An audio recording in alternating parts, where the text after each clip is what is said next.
Oh, no. All right, well, we'll try it that way instead of doing it the other way that I said. All right, we're live. We're live. So, welcome everybody to the Nurse Coach Expert Series from Nurse Coach Connection. Glad to see you here. And if you are listening to us on the recording, we're glad you're here too. My name is Nicole Viano. I am the administrator of Nurse Coach Connection all the way since back in 2016. We've been going with this Nurse Coach Connection group all the way back when Jackie Levin and I did it together, and now it's just myself. So glad you're here. The Nurse Coach Expert Series kind of went to the wayside for a little bit of time, and we'd have them sporadically. We'd like to get them going again because it's a good opportunity for all of us who are looking to become known as an expert in a particular area, and or you want experience sharing your gifts in a safe environment. This is a great place to do it. And it's also just an opportunity to get to know people too. And, just share what you're doing in life. So a great opportunity to share your passions as well. So if you would like to be a Nurse Coach Expert Series guest and presenter, then let me know. You can email me at nicole@bluemonarchhealth.com. I'll put it in the chat here in a minute, or you can just private message me on Facebook, and I will get you situated.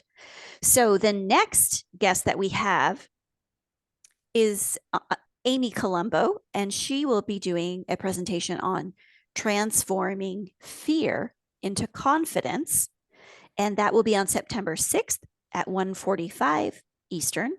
And I have not created an event for that yet, but I will be doing that today. So we'll have that in the Facebook group, and that will be another opportunity to learn from nurse coach experts out there.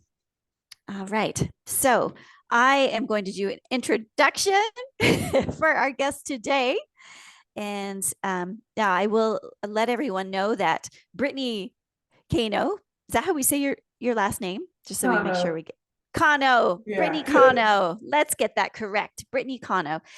Brittany has done a presentation for us probably like almost 2 years ago now. Time flies so much, and it was very well received on incorporating fitness into our lives and movement practices. And so we look forward today because she's got a whole brand new topic. But I wanted to just remind everybody about the awesomeness of Brittany. So Brittany Cano is the founder of Holistic Nurse Coaches. She has a true passion for guiding others to prioritize their well-being so that they can fulfill their life's purpose with peace and passion. Through lifestyle medicine, movement, and mindfulness, she guides you in ways to heal and elevate your body, mind, and soul. Brittany holds a bachelor's degree in the science of nursing and is certified as a life coach, personal trainer, health coach, EFT and mindfulness practitioner, Reiki healer, and yin yoga instructor. Through her holistic wellness programs, classes, and retreats, both locally and abroad, she utilizes the science of 15 plus years as a nurse combined with her expertise in holistic wellness and somatic training to bring you transformation that is effective, enjoyable, and sustainable. So we welcome Brittany, and we are so grateful and thankful that you're sharing your gifts with us today. Awesome. Thank you, Nicole. And thanks for having this space for us. All right. Thank you, everybody who's on and everybody who's listening to the replay. I'm going to go ahead and do a screen share.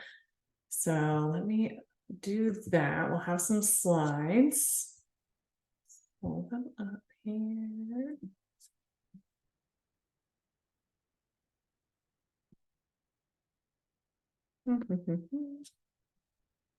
There we go. Can everybody see them okay? Yep. Okay, awesome. So today we're going to talk about empowerment through nervous system regulation. And when we can really prioritize that internal safety, it really is empowering. So today's an experiential class designed to elevate your mind, body, and spirit. So it works best when it comes time for the application rather than just listening to actually experience it. I really find that we learn best when we experience it. I'm sure you can relate. We learned about starting IVs and then you go and you put an IV in is a whole different ballgame than just reading about it and hearing your teacher tell you how to do it. So kind of the same thing here. I really like to encourage people to participate and embody what we're practicing today. So a little bit of questions to ask yourself. Does this sound like you? Do you find yourself taking care of others and your daily tasks, perhaps even more than you're taking care of yourself? I think as nurses, majority of us really are innate caregivers. And that being said, sometimes we can forget to take care of ourselves. We put ourselves last on the list. Or if we do start to put ourselves on the list, maybe we have some guilt and things associated with it. Is eating healthy, exercising, just actually relaxing a struggle? And then does it seem like there has to be a better way? You just don't know where to begin. So hopefully we're going to give some insights into all of that during today's presentation. So we're going to go over very basics on the nervous system. I know that we're all in the healthcare field listening to this, or I'm assuming most people are, but so it's going to be a very basic outline of it, but it's always good to have those reminders. We're going to explore the state of our current nervous system. This will be a very subjective assessment. Explore our current well-being and what's our practices, and see like what's working for us in our health, and then also where there's some room for growth and healing. And then at the end, we're really going to practice those tools. So I'm going to share a little bit more about me and why I'm sharing with you today about this.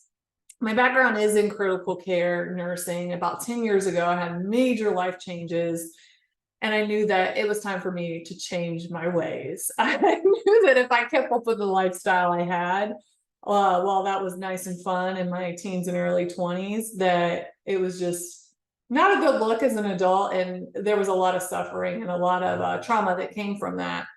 And so I started doing a lot of healing work, and as soon as I began that journey, I like knew that was the best next path for me. And I wanted everybody else to know, like, hey, we have this innate ability to heal, which, you know, as nurses, we see that in our patients, but depending on our field, I know for myself working in the hospital, it's like we see so many sick people, but we still see that resiliency in human beings. And that if people, you know, have the resources, have the environment, so many other times, then we're able to heal and actually to thrive. And then fast forward to the pandemic, I'd been in, you know, the wellness field for about 10 years, but I seriously got burned out. I was trying to run my business full time, work on a travel assignment, and still thinking like I should be able to do more. Sorry, I don't know if you guys can hear the lawn guys outside. Can you hear them? No, good. These headphones are working.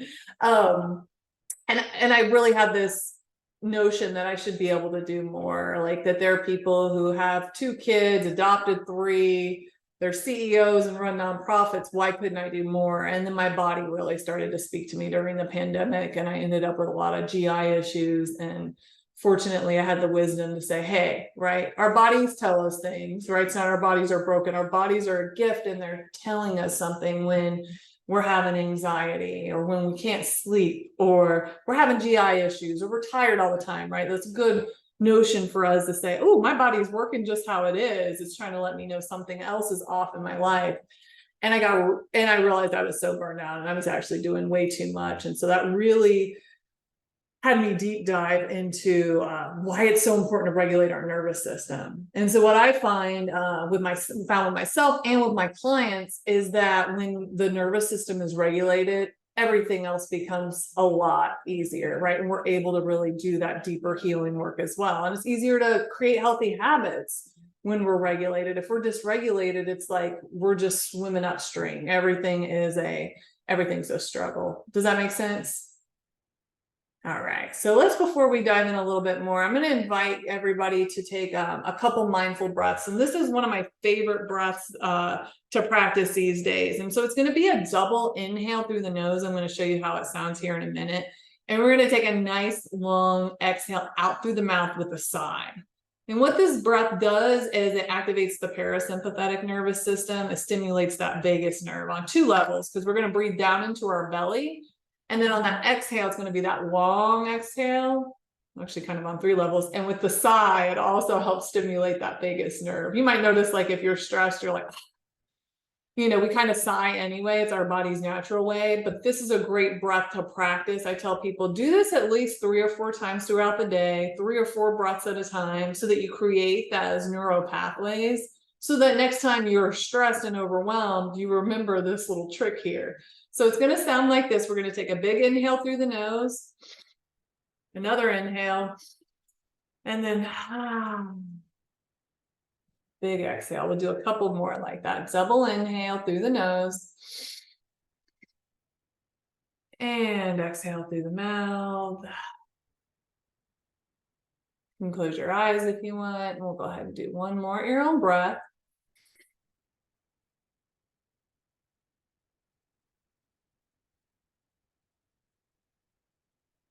I don't know about you, but I feel already a little more inner calm there.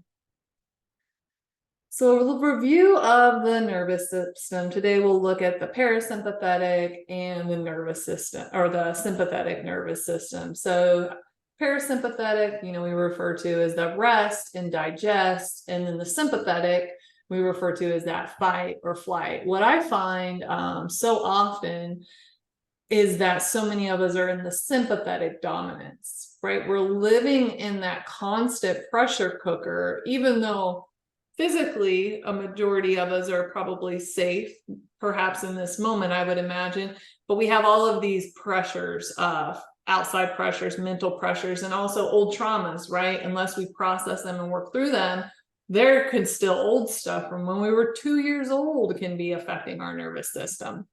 But it's a beautiful system. It's responsible for maintaining homeostasis in our body.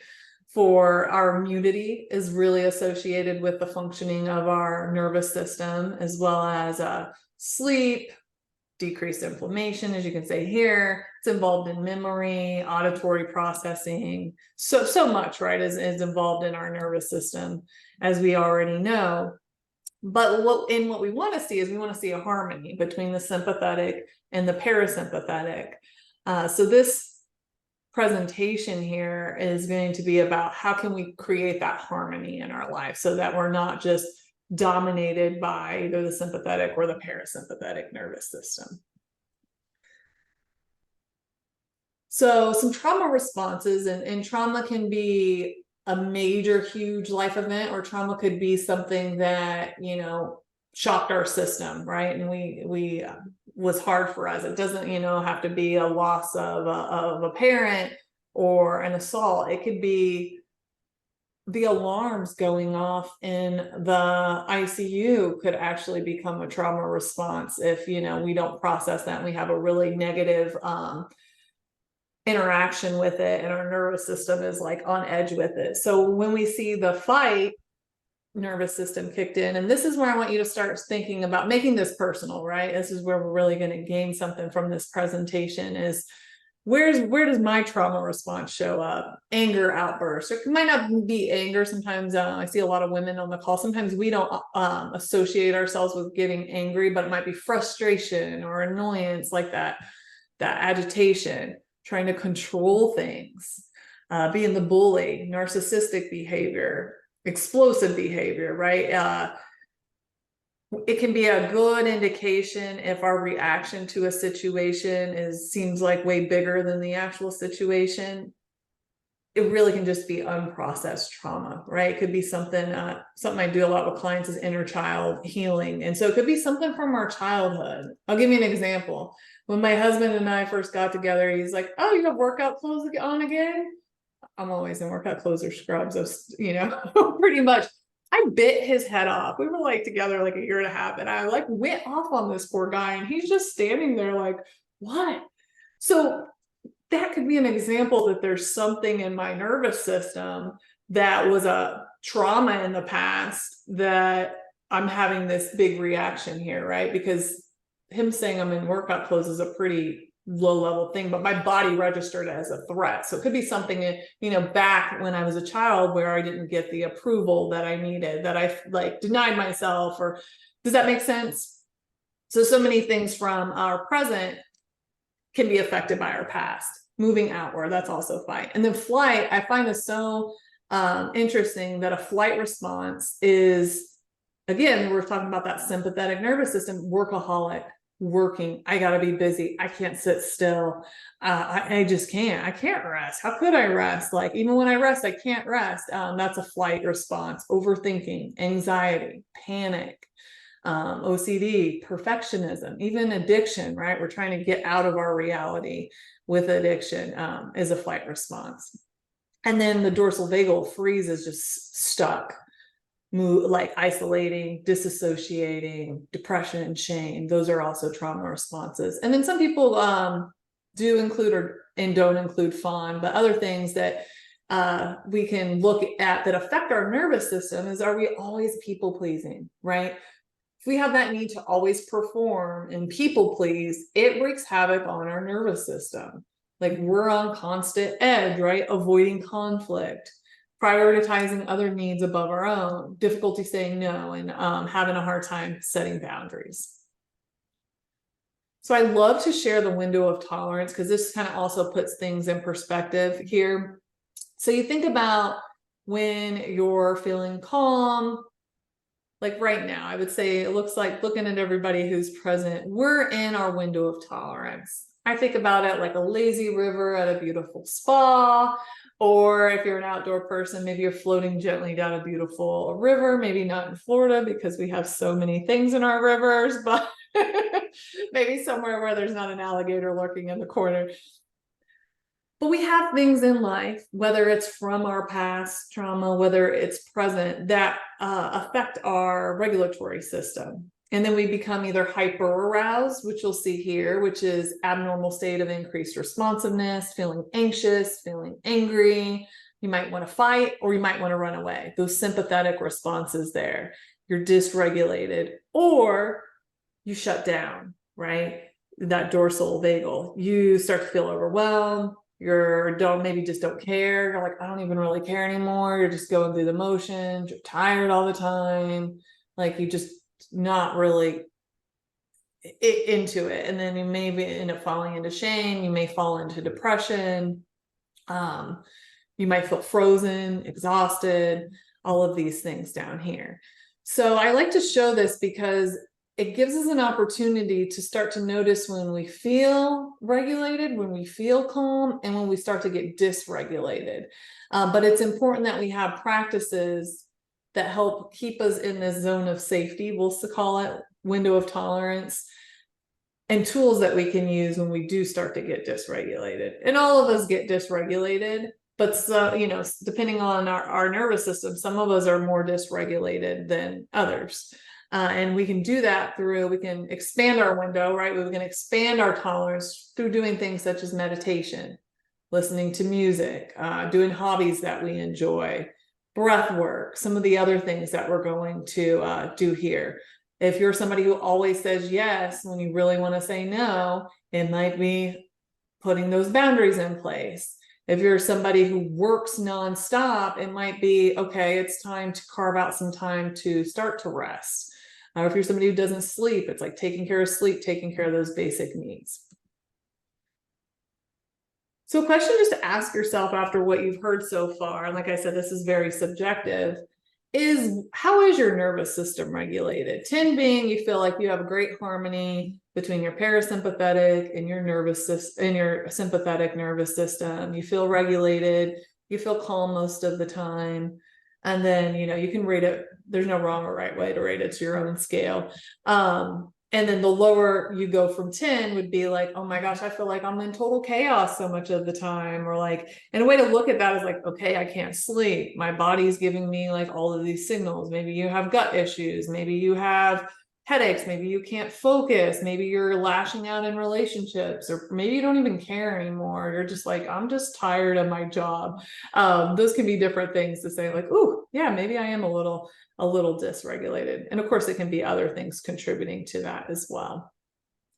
So asking yourself too, I like to teach from the biopsychosocial spiritual model. We hear the word holistic all the time. That's what it means to me. So bio being our bodies, psycho being our mental state, social being our social life, and then spiritual being our spiritual life. So considering how do you rate your physical health, right? Taking into consideration your nervous system. Do you feel like you're regulated, or do you feel like I'm pretty actually dysregulated? Do you have more healthy habits than unhealthy habits? Are you moving your body regularly? Are you getting at least 150 minutes of exercise? Are you strength training? You know, are you eating a well-balanced diet and feeding yourself when you need to? Are you sleeping, right? Or is your sleep a mess? If you do take any medicines or have diseases, how do you feel like you're managing them? And then are you exposed to a lot of toxins, or are you, you know, using relatively safe products? So just taking that into consideration. There's always room for us, even if we're like the healthiest person, to expand on our well-being. And even if we're listening to this and we're thinking, holy crap, I need to work on my physical well-being, that's okay too. For each and every one of us, there's room for improvement. And it's also about honoring and celebrating where we're at, right? I think we're all doing pretty darn good. We showed up on this Zoom today. So, you know, it's important to also honor and celebrate where we are. And then with our mental health, like, what are our beliefs? If we start to watch our inner dialogue, how are we talking to ourselves? How are we viewing life? Is our perspective mostly doom and gloom? Is it pretty optimistic? How are we feeling? Like, what are we actually feeling? And I would invite you right now to just check in and notice from a place of non-judgment, like, how am I feeling? What emotions are there? Especially if we're somebody who takes care of a lot of other people and a lot of other things in our life, we can even forget, how do I feel? You know, that's a question I ask clients a lot, and I'll get, you know, like things that they've done, or this is going on with that person. You know, sometimes it can be hard for us to really start to connect with, how do I feel? What are we doing for stress management? Do we have healthy ways of coping, or do we have unhealthy way of coping? What are we watching? What are we listening to? Do we feel focused, or do we feel distracted? Do we feel like we're pretty much in control of our emotions, or does it feel like our emotions are in control of us? And then our social life. And all of this is connected. I like to say, like, the biopsychosocial spiritual model is like a chair. If one wheel on our chair, or one leg of our chair, is like really short, like I'm going to keep falling out of my chair over here. The same thing goes with our life, right? Maybe if we have a super strong social life, but our physical health we've been neglecting, it's gonna take its toll on every area of our life at some point, right? The human being is very resilient, like I talked about, but it does affect it. Prime example, I had a woman who came to me for holistic wellness coaching, and her initial thing was like, I want to work on my relationship with myself. Well, she definitely did that, and as a result, like, her marriage is so much better. Like, things have improved drastically with her marriage. And even her husband, her sister was like, wow, your husband's showing up in different ways now. He is you know, more, he would always like sit back, she's Spanish speaking, and he just didn't engage with her family, I guess. Now he's trying to make an effort, and they've been together a long time, and he even quit drinking. So it's like, our social well-being, our physical well-being, our mental health, our spiritual life has that ripple effect. And so how cool is it that when we have the opportunity to take care of ourselves, it has a ripple effect as on everybody in our life as well, not just us. So our social well-being, community, work life, you have pets if you like animals. Does the person have access to care? You know, some of these things, depending on where you live and your demographic, you're not going to have the same access to care, culture, hobbies. Do you feel like you belong? That's an important aspect of social well-being. And do you feel connected to yourself, your community, and even to your ancestors if you wanted to take it a level deeper? And then for your spiritual well-being, how would you rate that? Do you feel connected to a higher power, something greater? You know, that's your own definition there. What's your connection like with yourself, with the environment? I really find, and you probably do too, that having that sense of meaning and purpose is a huge indicator of overall well-being. Having that sense of wrong and right, and having a forgiveness and compassion practice. So now it's time for us to go ahead and practice these different tools. So we'll start with the grounding technique. I love this one. You can do this absolutely anywhere. These are simple. I like to, the EFT tapping is going to be a little bit more to that one. How many people are familiar with EFT or tapping? Nicole? Okay. And Judy? Okay. Awesome. All right. So the grounding technique is really connecting to, there's so many different ways you can ground. We'll do a few here. So feeling your feet on the ground, go ahead and sit up nice and straight and just start to move your feet on the ground and feel your feet connected with the earth. If you'd like, you can close your eyes and just acknowledge your feet on the ground. Sometimes it's nice to even imagine there's like roots to a tree that are connecting you really down into the earth and can create a sense of like safety and foundation. And then feel the support of the surface that you're sitting on, feeling that underneath your body, and just really take it a moment to acknowledge that you're safe. Acknowledge the support that's underneath you. And if there's anything else that you could do that would help you feel safer, then go ahead and make that adjustment. So this is a great one that you can use anytime, anywhere. Is really dropping down, feeling your feet on the ground, reminding yourself that you're safe, that you're supported.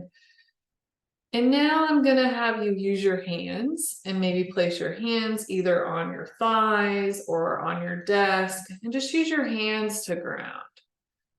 Just using your hands to kind of bring you more into the present and create a sense of safety. And that's going to feel different for everybody. And for some people, it might feel good to have a really light palm on the surface or on your thighs. For others, it might be to kind of like grab a little more firmly.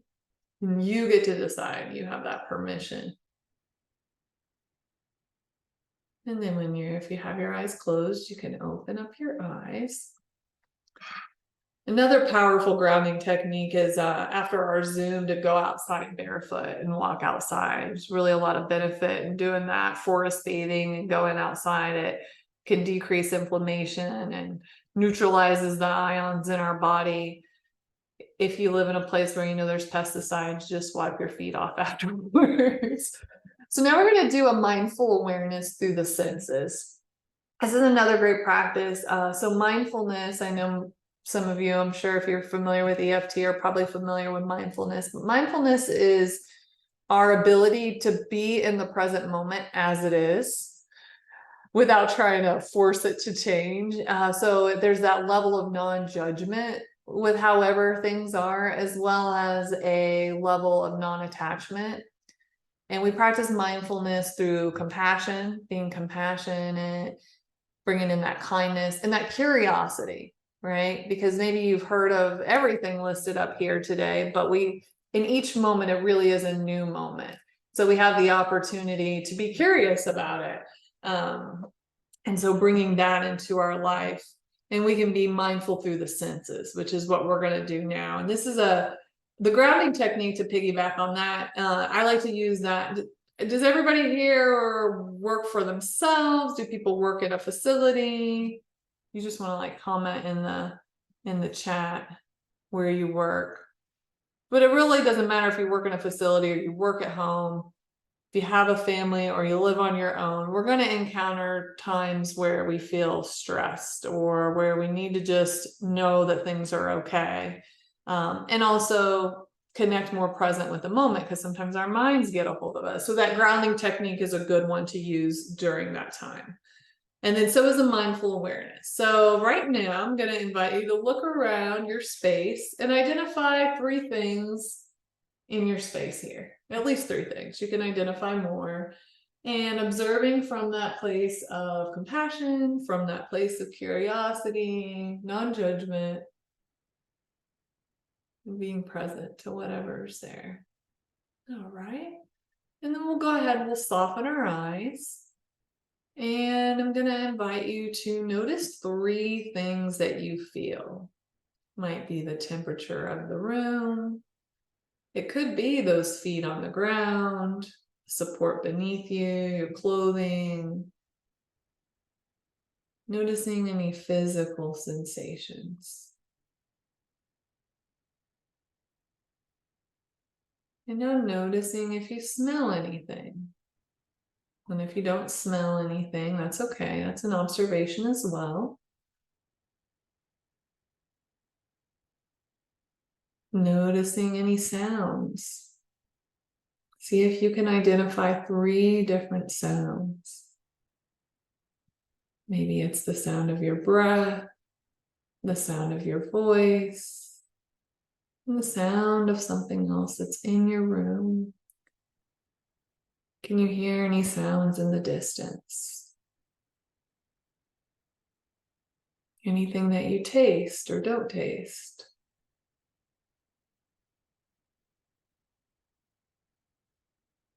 And now we're going to check in with our mind.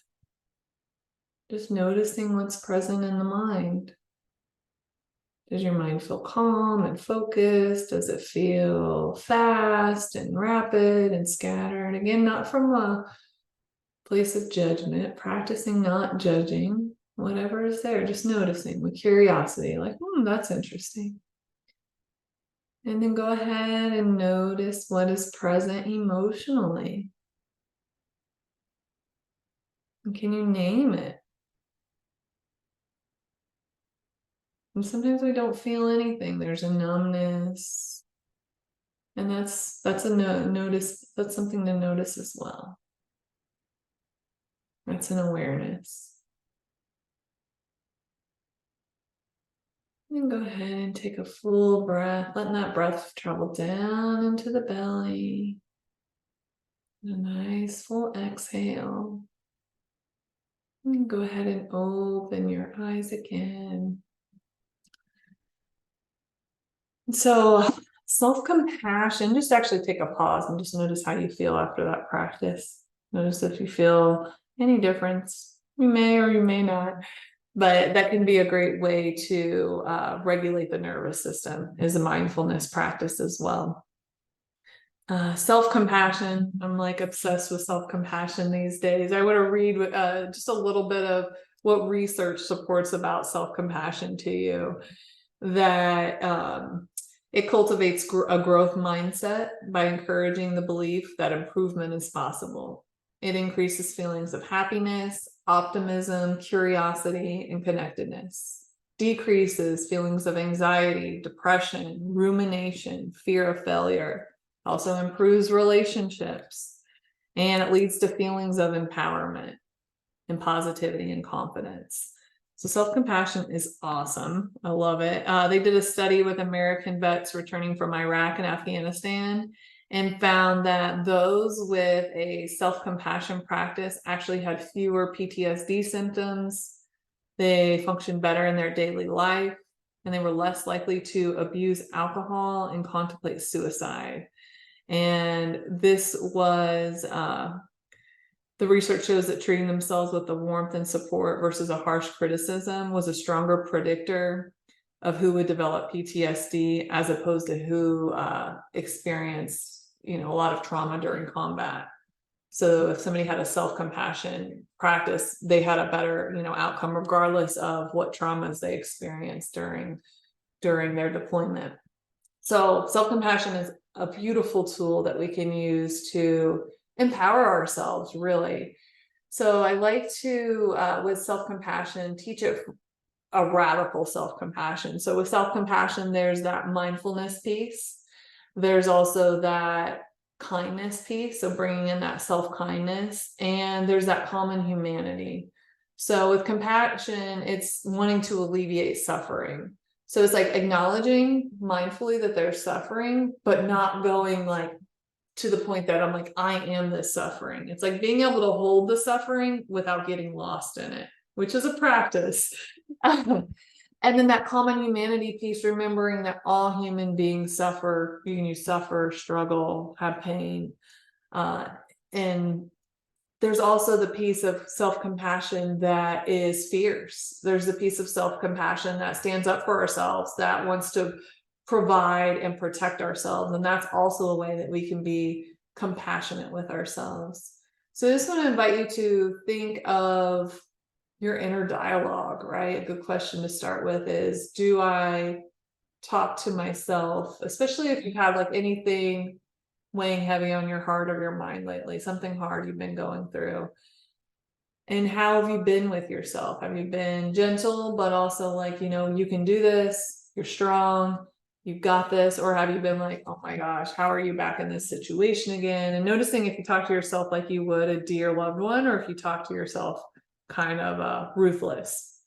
And so it really starts with that awareness and that commitment to bring in more kindness, bring in more remembering that to suffer is to be human, right? We're all suffering to some degree. Not all suffering is the same, but every human being suffers. And through that, we can really deepen our self-compassion practice. How's everybody doing? Okay? Good? Okay.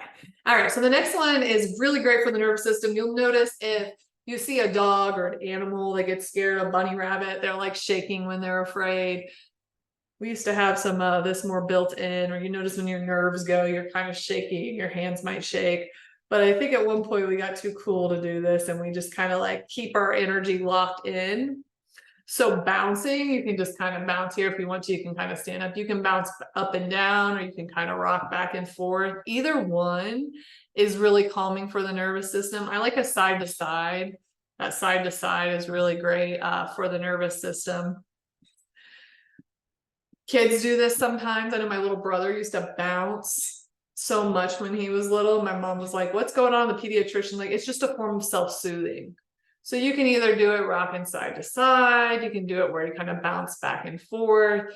I'll like shake my hands out. Like if I'll just feel like, let's say I'm just kind of going through something, I'm at home, I'll just kind of like imagine shaking it out, kind of releasing it from the body. Because what happens is like negativity can kind of it gets trapped in our body, right? So bouncing, moving, shaking, especially with that like intention, can help get that energy out of our body. And also breath work is a really powerful way to do that. The way breath work was explained to me, a transformational breath, was like, you think about if you almost hit a car in front of you, you go, right? And then what do? A lot of us were just like kind of stay like this, and then we kind of ease it out, right? Well, through breath work, especially like a transformational breath, a Wim Hof breath, it's like we're able to process some of these stuck emotions that are in our body. So the bouncing can be a way we do that too. Certain forms of yoga can be a way to regulate our nervous system. That side to side bouncing happens, like I said, to be really great for the nervous system. And next we'll practice box breathing. So if you think about a box, we're going to breathe in 4, hold the breath for 4, exhale 4, and hold the exhale for 4. So just draw on a inhale, hold, exhale, hold. All right, we'll do about 4 rounds of that. I'll walk you through the first one. So go ahead and inhale through the nose. 1, 2, 3, 4. Exhale through the nose, or pause, sorry. 1, 2, 3, 4. Now exhale. 1, 2, 3, 4. And add a pause at the end of the exhale for 4, 3, 2, 1. And then go just take the next 3 rounds on your own. Breathing in for 4. Holding the breath for 4. Exhaling for 4. And then adding a pause at 4.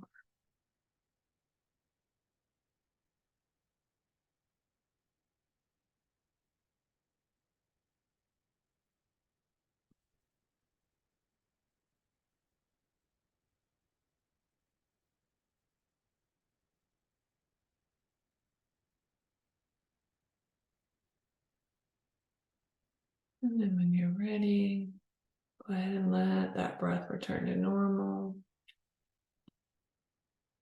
So this is a great breath to regulate the sympathetic and the parasympathetic. And it also helps you have that focus, right? You're giving your mind something to focus on.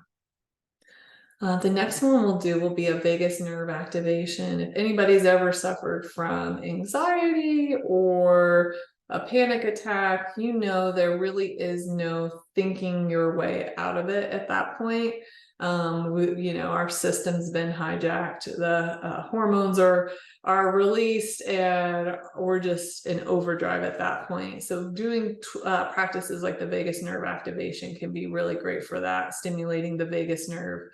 With all of these, though, it's important that we have some kind of practice to regulate our nervous system, like as we're calm and regulated, so that we have that resourcefulness to pull from it too when we get in those times when we're not.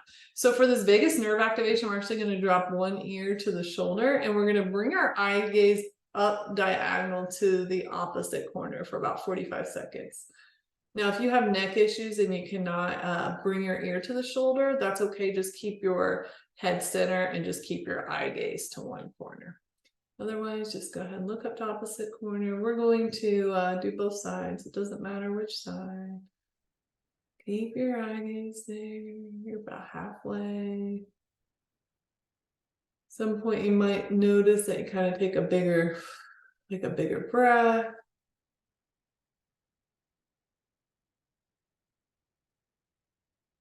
And then go ahead, come back to the center. And then we'll go ahead and do the other side. So same thing, dropping the ear and then looking the opposite direction.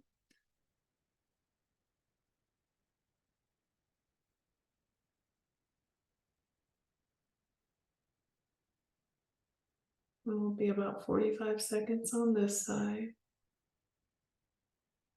Keeping your gaze diagonal.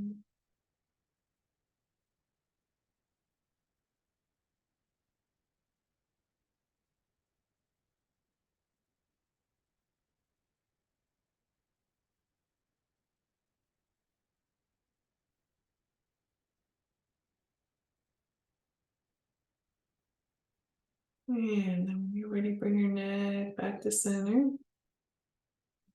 Does anybody feel like any calmer? Or more still? Yeah, that one's great for that. Another practice that's soothing for our nervous system is to go out on a walk and have our gaze go along the horizon too. And that can be a good one too. So last but not least, we're going to do some EFT. I absolutely love emotional freedom technique. It's a really beautiful practice here. I'm just going to pull up the chat real fast. But yes, awesome.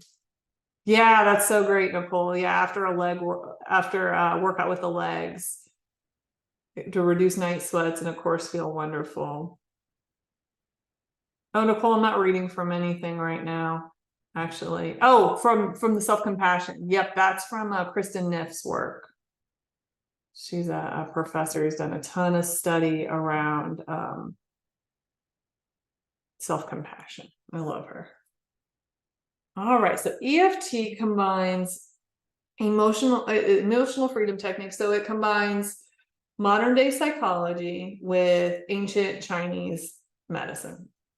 So what we're going to do is we're going to be tapping on different meridian points throughout our body. Just if you think about acupuncture, kind of the same idea. We have meridians, and as we tap on these spots throughout our body here, it lowers cortisol. So it lowers a stress hormone that when too much wreaks havoc on our system, and it also releases feel-good hormones. So we have some release of some positive endorphins as well.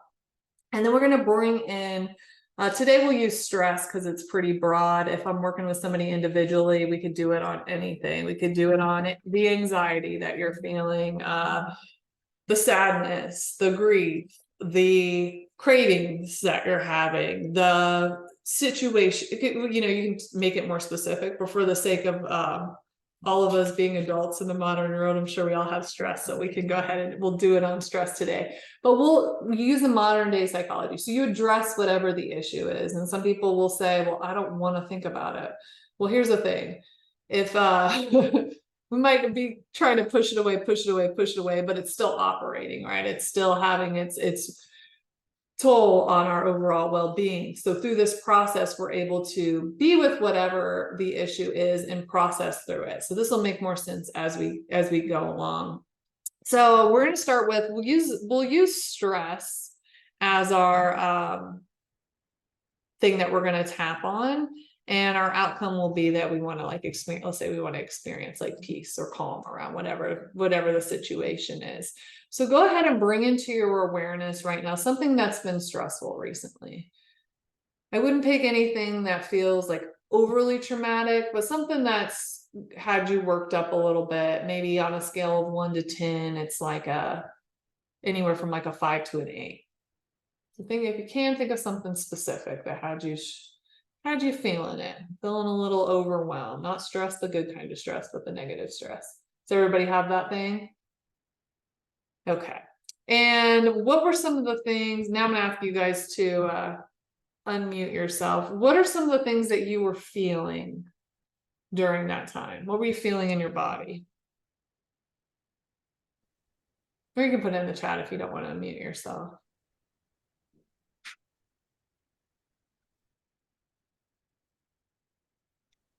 I was feeling a surge of energy. Okay. Did you notice it anywhere in your physical body?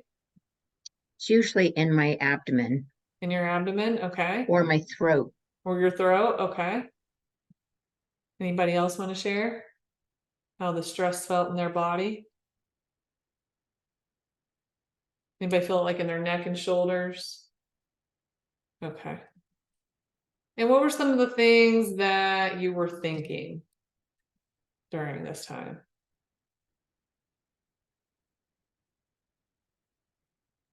Maybe like, I can't believe this. Or how is this happening again?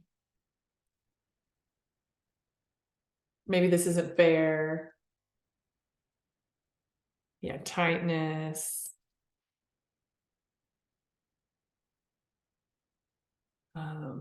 All right. And then were there any things that you were doing or not doing when you felt this stress? For some of us, we might be like, well, I'm not going to go exercise now, or I'm not going to be kind, or I am going, or like, I'm irritable. I'm going to, have less patience for yourself or less patience for others. So just considering what you were doing or not doing. Okay. All right. So what we're going to do, I'm going to show you the tapping points, and this is all going to make sense as we put it together. There's on the side of the hand here, where this is known as the karate chop point. So we're going to go ahead and we're going to tap on this one. We're just going to go through this one the first time. We'll only tap on here for the setup statement. And I'll tell you more about the setup statement when we get there, but it would be like, even though I've been dealing with this stress, I love and accept myself no matter what. And then we're going to go to the eyebrow point. So it's on the brow point here. So we're going to tap. You can do 1 or 2 fingers. You can do either side and just trust what feels right in your body. Sometimes I'll be tapping really fast. Sometimes I'll tap kind of slow. And what this also does is we're going to go to the side of the eye, the little groove here. What this also does is it syncs the wisdom of the mind and the wisdom of the heart, right? It starts to create that mind-body connection and also connects us with our emotions. And then we're going to do the cheekbone here. So underneath here. And then we're going to do underneath the nose. Another thing about EFT is it's a really forgiving practice.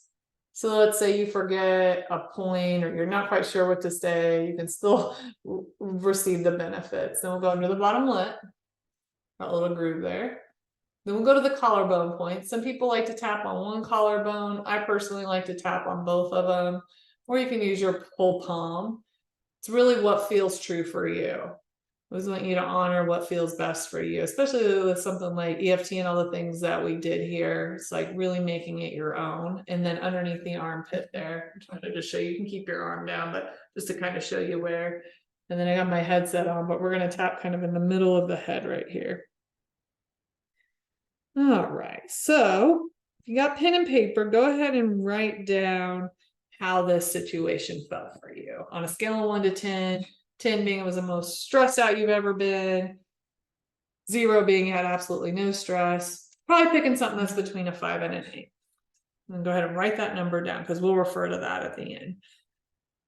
And then you can keep your eyes open or you can keep your eyes closed.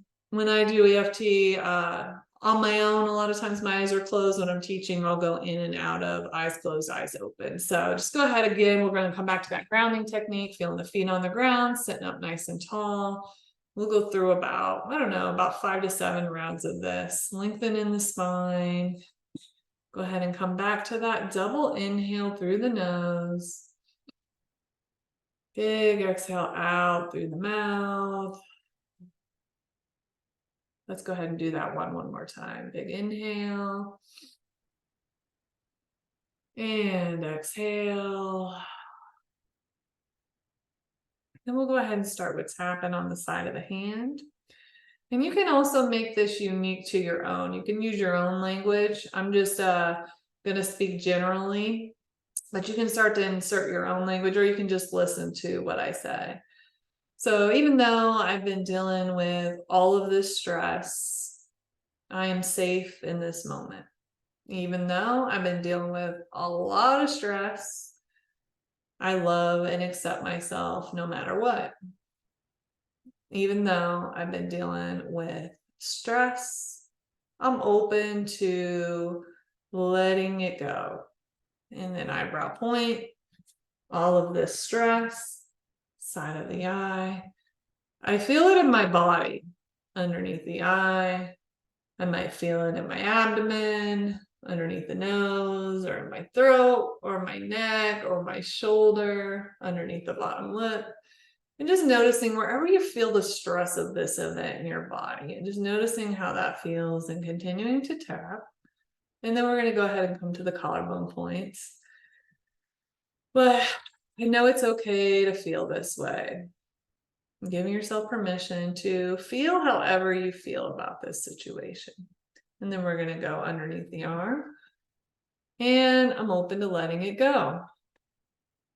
Top of the head. This stress, back to the eyebrow point, it messes with my mind, side of the eye. I keep thinking about this situation or this thing underneath the eye, and I wish I could just let it go. Underneath the nose. It's starting to get to me underneath the bottom lip, and I see its effects on my life. Back to the collarbone points. But a certain amount of stress is normal underneath the arms, and I know I can take care of myself. Top of the head. But it still doesn't change the fact, eyebrow point, that this thing has been really stressful for me. Side of the eye. And just starting to think about this event, things that you've been thinking about this event, maybe how this event played out, underneath the eye. And just starting to ask yourself, what is really stressful to me about this situation? Just bringing that mindfulness to it, that curiosity underneath the nose, and being open to see if maybe there's something that you could learn from this experience underneath the bottom lip. And if you're not open to learning anything or seeing this situation, then that's okay too.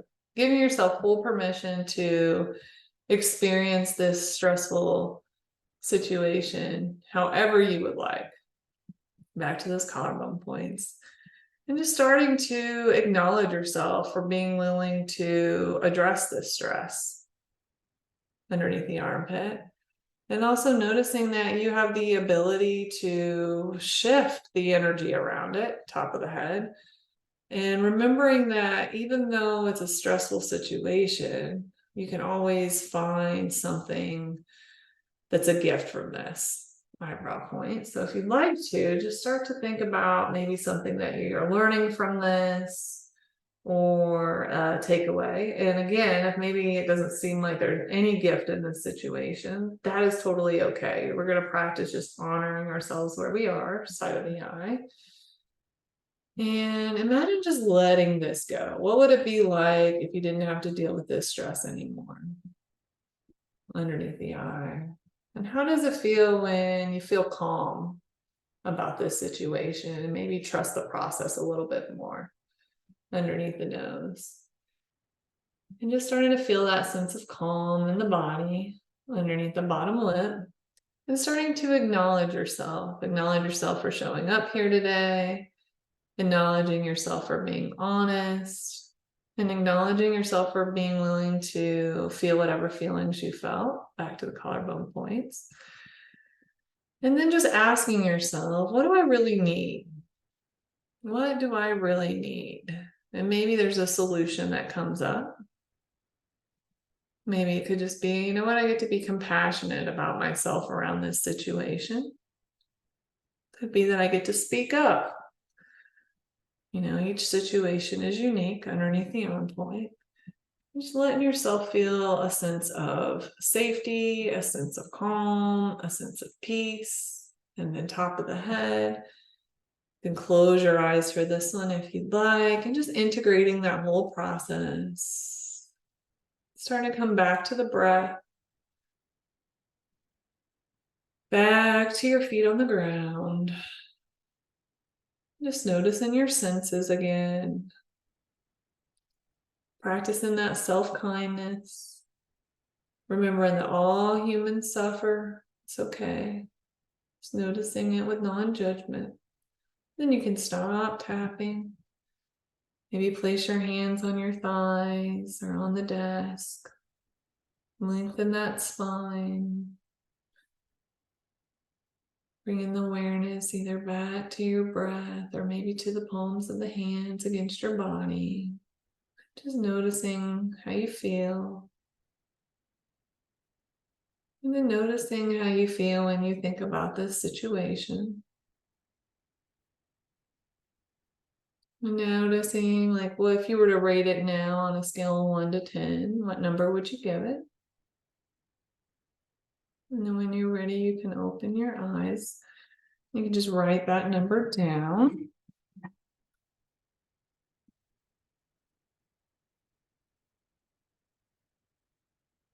Does anybody's number go down? Does anybody's situation feel less stressful? Yeah, okay. Yeah, most of the time you'll probably find that your response does go, like, you feel less stress or less sadness or less anger. And if you don't, that's okay too. Like, that is really okay too. It doesn't mean that you did it wrong. It can just mean that that emotion or that mindset is just going to require a little bit more tapping. There's different tapping processes depend on certain emotions. It might need that, you know, another tool or another resource is needed to support you through with whatever you're going through. But I love the tapping. Like, I have people who will be on a call like this and then they'll practice tapping, you know, later that night and find that, oh, wow, it really helped. You can even use it for things like to have more energy, like, oh, I'm feeling so tired, and tap to increase energy, or like, I'm just not really feeling grateful. I'm kind of in a funk today. Tap to increase your gratitude as well. So we're pretty much done. Just a little bit more about me. If you're interested in connecting, I do offer one-on-one holistic wellness coaching. So we do operate from that biopsychosocial spiritual model. So it includes anything from nutrition and fitness support to tapping to inner child healing to mindfulness tools. It's really unique based on you. Host retreats and lots of workshops. We have a retreat in Costa Rica coming up next month if anybody would like to join us. And then I also help businesses open up IV clinics. So I've helped 3 businesses open up their IV clinics to date, the IV vitamin hydration. So thank you all so much. I'll open it up for a Q&A. I'm going to see if I can share my link if anybody would like to schedule a free Elevated Wellbeing Discovery call. So we can discuss whatever you would like to on the call. I'll make some recommendations or referrals if there's something I can trying to get my little link here. If there's something that I can support you with, and if it seems like I have something that could support you as well, I can share that with you if you're interested. So let me put that link there if anybody's there. I'm going to stop the screen share. Maybe.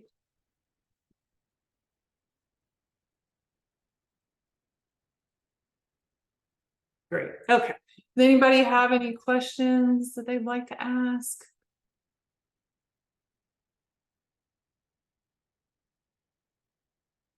Yeah, I did my certification, Holly, through Bob Graham.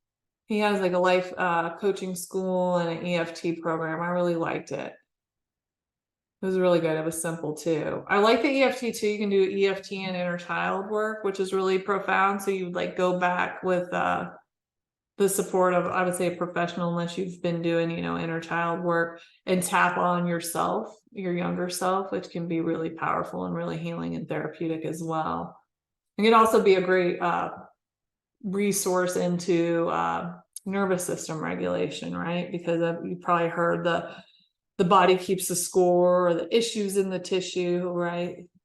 A lot of that childhood wounding can get stuck in the body, and as these powerful, amazing adults that we are, we have the opportunity to heal that. That's something we choose to. Well, thank you. I'm going to stop the recording. Thank you, everybody who joined. Maybe I'm going to stop the recording. Here we go.